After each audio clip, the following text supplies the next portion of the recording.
two huge tips for you if you are really trying to be a success, and they are from Jack Ma. Jack Ma is the founder and the executive of Alibaba. Some of his advice is amazing, and I just wanted to share two big, huge tips of how you can move your needle forward that he suggested. And when he said it, it's like, no duh. I've been mentoring independent consultants and entrepreneurs for 18 years now. And over the course of the 18 years, it's been in two different industries, two different companies, should I say. But the main message and the main problem of why do we have such talented people who are super passionate about wanting to do this? They really love it. They really love people. They really love helping others. They want to be a success. But what is some of the big differences between why some will and some won't ever? What has been the big trend that I've noticed? Because if I look at the most successful people that I've mentored in the previous company compared to others who never really stood out or really moved up the ladder or really made a big difference in their goals, what's the difference with all of those people that I personally mentored for 12 years in that company? And then in the current company that I'm in with network marketing and independent consultants, mentoring them for 10 years now. What is the big difference? If I look at my top organizational leaders, and I've got 10 multi-millionaires who are in this business, I've got a handful of millionaires, six-figure earners. I have a lot of people that I personally mentored to high level of success, and that's just my own personal coaches. But within my whole organization, there are countless amount of people who are achieving great success. Is it all up to your personality traits? Is it up to, oh, you know someone? Or is it up to, oh, you're an extrovert, or I'm an introvert? I will go and do anything as the first person to do it because I will make the mistakes, learn from it, create a system so then you can do it and not make my mistakes. That's what I've done in all of my careers. I figure out a plan because there's a problem. I want to streamline the problem, and I create a system around it and a cheat sheet, and then I teach it to others to have success so that they can have success faster and not make those mistakes that I discovered. Systems work as long as it's a duplication. So why do some and why do some not? And why do some not ever? But there's a delicate balance with information. Delicate balance for information. So it has nothing to do with kind of personality you are or what you've come from or what your degree is. None of that matters. None of that matters. It is a delicate balance with information. That's the problem. Because the line is this. There's consumption and there's action. That's the difference. Consumption is why people don't take that step forward. They're constantly trying to perfect. They're constantly trying to, I just need to know a little bit more and then I will. I gotta still do that one training, and then once I get it done, then I will. Oh, there's something else that just came out on the same topic that I just spent 10 hours learning. I think I better put that one in my brain too before I start. Consumption is paralyzing. It's great. We do need to educate ourselves. We do need to constantly put ourselves in that forward motion. And the other is consumption and action. That's the biggest difference. Those who do it quickly. They don't know everything. I'm probably saying things completely all messed up. I may even got his title wrong. I'm a screw up.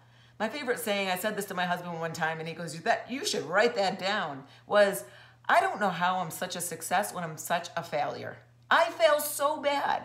I am not as organized as some people might think. I don't know if you thought that, but I'm not. I'm not scared to just do. That is the problem. Consumption and constant information paralysis, as opposed to getting information and knowing that I'm just gonna get going, do something on this, and make mistakes because I can keep learning on the way. But you gotta do something. All that information in your brain does nothing for you. You got to just start testing the water. You can learn about swimming all day. You can study and watch videos about how to start swimming. learning all the strokes, learning the hand positions, learning when to turn your head, learning when to hold your breath, learning how to kick your feet. Watch a video, watch a video, watch a video. Keep learning, keep learning. But if you never even try to get into the pool and put any of that to action, how are you ever gonna swim? How? Sure, you can learn about the arms first, then go try those arms and sink, boom, down to the bottom of the pool. That's okay. At least you're trying to feel what that feel like, so that now you can go and research a little bit more on, okay, maybe I did something wrong on that. Let me see how oh yes, I did. My hand's wrong. That's the best tip I got to offer you. Jack said this: learn from people's mistakes as opposed to from the most successful people. And I thought about that. I'm like, okay, well, you know, I'm a train wreck. I make a lot of mistakes along the way. I don't say things properly all the time, and I probably offend people a lot of the times. And I'm very direct. I just like to get things done, and I do it all by a billion Post-it notes and scribbled pieces of paper everywhere all over my notes. Like, that's what I do. But I am such a failure, but I'm also such a success. So can someone learn from me because, yes, I am a success? Well, yeah, because the way that I teach, first of all, is I teach from my mistakes. And I really try to help people avoid those mistakes and really see what they can do to move that needle forward faster. That's the place that I've always taught from. So he said to really focus on learning from other people's mistakes. And this part right here is really profound, so think about it.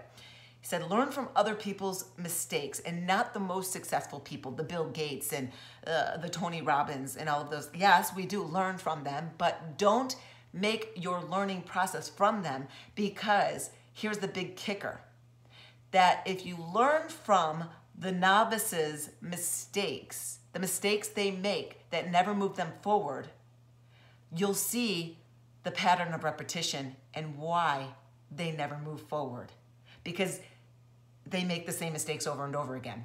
So if you learn what the mistakes are from novices who do not move that needle forward, you will learn that those mistakes are the ones that keep repeating itself. Think about that for your own self. Here's the second part that he said that I thought was so good, and it's applicable to the business that I'm in, which is network marketing and helping entrepreneurs go. The second point that he said was that you don't want to fix the roof when it's downpour raining. Fix the problems, fix challenges, make change when it's sunshine outside. So go to the roof, fix the roof of your house, your business, when it's perfectly great, sunshiny. Because when the company starts to struggle, when you start to struggle in your business and things go down, it gets bad. And that's where people frantic up and leave. And they think that the sky is falling. And they make huge changes. If you make a drastic change when things are not so great, that's not a good idea. It's like going to the roof to fix the roof when there's a hurricane. Not a good idea. Because cycle of life. This is life. Life. So yeah, what company out there in the world, what business out there in the world is perfect? Which one never has a problem? Which one never goes down on the stock market? Which one? None. So for people to be aligned with a company and things swoop down a little bit, or there's some negativity going on, maybe negative leadership or a promo that not everybody's happy with, or a product that failed and problems and all, or whatever it is, that's life. That's business. Grow up. Those that go fix the roof in a hurricane, leave the business, leave the company, go make a drastic change because they think the sky is falling. But cycle of life, everything comes back up. And the biggest reason why I had to share it was because of my second point. The most successful people that I have worked with, that I've mentored for almost 19 years, they took action. And when you receive information, so whether it's training, whether it's a new idea that you just learned from your mentor, whatever it is, take the information and immediately share it. Guess what happens? You get it stuck to you even more. And you kind of work through the words and it makes more sense in your brain that you actually take a lot faster action too.